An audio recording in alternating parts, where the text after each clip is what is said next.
നമ്മൾ തളർന്നു പോകുമ്പോൾ നമുക്കറിയാം അവനൊരു യോദ്ധാവിനെ പോലെ നമ്മുടെ വലതുഭാഗത്തുണ്ട് എന്നുള്ളൊരു വിശ്വാസം, എൻ്റെ കൂടെയുണ്ട് എന്നുള്ള വിശ്വാസം. മുന്നോട്ട് പോകുമ്പോൾ എൻ്റെ മുന്നിലുള്ള എല്ലാ തടസ്സങ്ങളും മാറ്റി എൻ്റെ മുന്നിൽ അവൻ നടക്കുന്നുണ്ട്. എൻ്റെ വഴികാട്ടിയായി, എൻ്റെ മാർഗദീപമായി അവൻ എൻ്റെ കൂടെയുണ്ട് എന്നുള്ള വിശ്വാസമാണ്. തോമസ് ലീഹ എഴുന്നേറ്റ് നിന്ന് പറയുന്നത്, we may go there, we may die with him.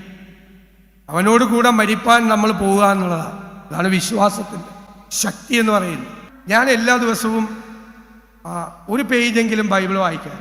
അതിൽ എന്നെ അത്ഭുതപ്പെടുത്താറുള്ളത് എൻ്റെ ധർമ്മസങ്കടങ്ങൾ, എൻ്റെ വിഷമങ്ങൾ, എൻ്റെ ഉത്കണ്ഠകൾ, എൻ്റെ പരാതികൾ, എൻ്റെ പരിഭവങ്ങൾ.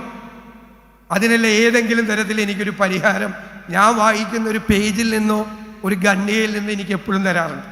അപ്പം ഞാൻ രാത്രി കിടക്കാൻ നേരത്ത് എനിക്ക് ഭയങ്കര സങ്കടമായി.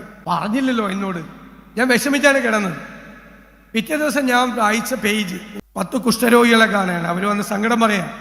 എല്ലാ അസുഖവും മാറിക്കഴിഞ്ഞിട്ട് ഒരാൾ മാത്രം വന്ന് അദ്ദേഹത്തെ കണ്ട് ദൈവത്തെ സ്തുതിക്കുക. അദ്ദേഹത്തിനോട് നന്ദി പറയാൻ ആരും ചെന്നില്ല. കുഷ്ഠരോഗം സുഖപ്പെട്ടു.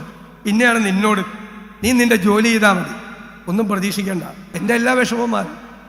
ഞാൻ പിന്നീട് ഒരിക്കലും ഒരാളെ സഹായിച്ചിട്ട് അയാൾ തിരിച്ച് എന്നോട് നന്ദി പറഞ്ഞില്ലല്ലോ എന്നുള്ള സങ്കടം എൻ്റെ മനസ്സിൽ പിന്നീട് ഉണ്ടായിട്ടില്ല. പ്രതിപക്ഷ നേതാവായപ്പോൾ ഞാൻ പെട്ടെന്ന് എന്താ ചെയ്യേണ്ടത്, എങ്ങനെയാണ് ചെയ്യേണ്ടത്, എന്തായിരിക്കണം സമീപനം. ഞാൻ ഗവൺമെൻറ്റിൻ്റെ ഭാഗമല്ല, എന്നാൽ ഗവൺമെൻറ്റിൻ്റെ ഭാഗമാണ്. ഞാനിങ്ങനെ ആലോചിച്ചിട്ടാണ് കിടന്നത്.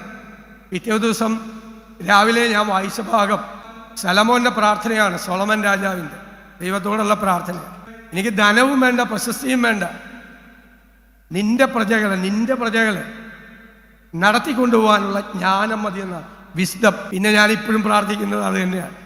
വേറൊന്നും വേണ്ട, ധനവും വേണ്ട, പ്രശസ്തിയും വേണ്ട, നിന്റെ പ്രജകളാണ്, അവരെ നടത്തിക്കൊണ്ടുപോകാൻ വേണ്ടിയിട്ടുള്ള ജ്ഞാനം മാത്രം മതിയെന്നാണ്.